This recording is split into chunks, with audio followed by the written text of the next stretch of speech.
नमस्कार दोस्तों, स्वागत है आपका यूपीएससी क्रिएटर में। दोस्तों, इस वीडियो में राष्ट्रीय मानवाधिकार आयोग से जुड़े हुए कुछ प्रश्नों के बारे में बात करेंगे। ऑब्जेक्टिव टाइप के प्रश्न होंगे, बहुत ही महत्वपूर्ण प्रश्न है, एग्जाम्स में काफ़ी ये पूछे जाते हैं। तो चलिए शुरू करते हैं इन प्रश्नों के बारे में। पहला प्रश्न है, निम्न में से राष्ट्रीय मानवाधिकार आयोग के वर्तमान अध्यक्ष कौन है?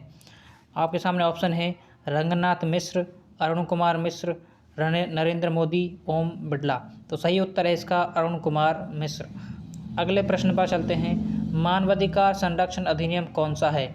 आपके सामने ऑप्शन है 1963, बी 1952, सी 1993, डी 1978। तो दोस्तों इसका सही उत्तर है सी 1993। मानवाधिकार संरक्षण अधिनियम 1993 का है, ये आपको याद रखना है, इम्पोर्टेंट है।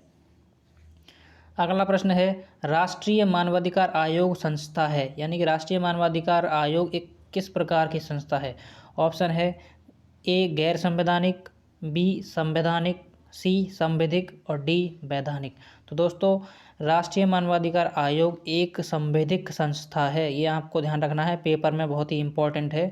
आपको संवैधानिक और संवैधिक में कंफ्यूज कर सकता है, तो संवैधिक संस्था है। अगले प्रश्न पर चलते हैं, राष्ट्रीय मानवाधिकार आयोग का अध्यक्ष किसे नियुक्त किया जाता है? ऑप्शन है उच्च न्यायालय के पूर्व न्यायाधीश, सर्वोच्च न्यायालय के पूर्व न्यायाधीश, उच्च न्यायालय के मुख्य न्यायाधीश और बी और सी दोनों। तो दोस्तों इसका सही उत्तर है सर्वोच्च न्यायालय के पूर्व न्यायाधीश को भी नियुक्त किया जा सकता है और उच्च न्यायालय के मुख्य न्यायाधीश को भी नियुक्त किया जा सकता है। तो ऑप्शन डी, बी और सी दोनों सही हैं। राष्ट्रीय मानवाधिकार आयोग के अध्यक्ष इनमें से नियुक्त किया जा सकता है। ठीक है, अगले प्रश्न पर बढ़ते हैं, राष्ट्रीय मानवाधिकार आयोग के अध्यक्ष की नियुक्ति के लिए प्रधानमंत्री के नेतृत्व में कमेटी गठित की जाती है, उसमें कौन शामिल होता है, कौन शामिल नहीं होता है? तो दोस्तों ऑप्शन है आपके सामने प्रधानमंत्री, लोकसभा अध्यक्ष, राज्यपाल या राज्यसभा के उपसभापति। तो दोस्तों प्रधानमंत्री के नेतृत्व में जो कमेटी गठित की जाती है उसमें 6 सदस्य होते हैं। ठीक है, उन 6 सदस्य में प्रधानमंत्री होता है, लोकसभा के अध्यक्ष होते हैं, राज्यसभा के उपसभापति होते हैं, गृह मंत्री भी होते हैं। ठीक है, तो इसमें दोस्तों राज्यपाल नहीं होता है, आपको राज्यपाल का ध्यान रखना है, राज्यपाल नहीं होता है। अगले प्रश्न पर आगे बढ़ते हैं, राष्ट्रीय मानवाधिकार आयोग के अध्यक्ष व सदस्यों का कार्यकाल कितना होता है? तो दोस्तों ऑप्शन है 3 वर्ष या 70 वर्ष, 5 वर्ष या 70 वर्ष, 1 वर्ष या 60 वर्ष या मृत्यु पर्यंत। तो दोस्तों इसका सही उत्तर है 3 वर्ष या 70 वर्ष, यानी कि 3 वर्ष कार्यकाल कर सकते हैं या 70 वर्ष की उम्र होने तक, दोनों में से कोई एक। पहले 5 वर्ष हुआ करता था, बाद में इसे संशोधन करके 3 वर्ष 70 वर्ष कर दिया गया। अगले प्रश्न पर चलते हैं, राष्ट्रीय मानवाधिकार आयोग के अध्यक्ष व सदस्यों को पद से कौन हटा सकता है? तो दोस्तों ऑप्शन है आपके सामने प्रधानमंत्री, राष्ट्रपति, सर्वोच्च न्यायालय या लोकसभा अध्यक्ष। दोस्तों राष्ट्रीय मानवाधिकार आयोग के जो अध्यक्ष और सदस्य होते हैं उनको केवल राष्ट्रपति हटा सकते हैं। यदि कोई गंभीर मामला है तो राष्ट्रपति सुप्रीम कोर्ट को ये मामला सौंपेगा, जांच में अगर सिद्ध हो जाता है तो राष्ट्रपति इन्हें पद से हटा सकते हैं। अगले प्रश्न पर आगे बढ़ते हैं, राष्ट्रीय मानवाधिकार आयोग का कार्यालय कहाँ स्थित है? ऑप्शन ए जयपुर में, ऑप्शन बी दिल्ली में, ऑप्शन सी लखनऊ में, ऑप्शन डी अहमदाबाद में।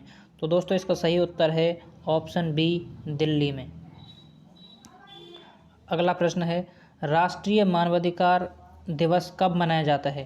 तो दोस्तों राष्ट्रीय मानवाधिकार दिवस कब मनाया जाता है ये आपको बताना है। ऑप्शन है 5 सितंबर, ऑप्शन बी 2 अक्टूबर, ऑप्शन सी 10 सितंबर, ऑप्शन डी 17 अगस्त। तो दोस्तों इसका सही उत्तर है 10 दिसंबर को राष्ट्रीय मानवाधिकार दिवस मनाया जाता है।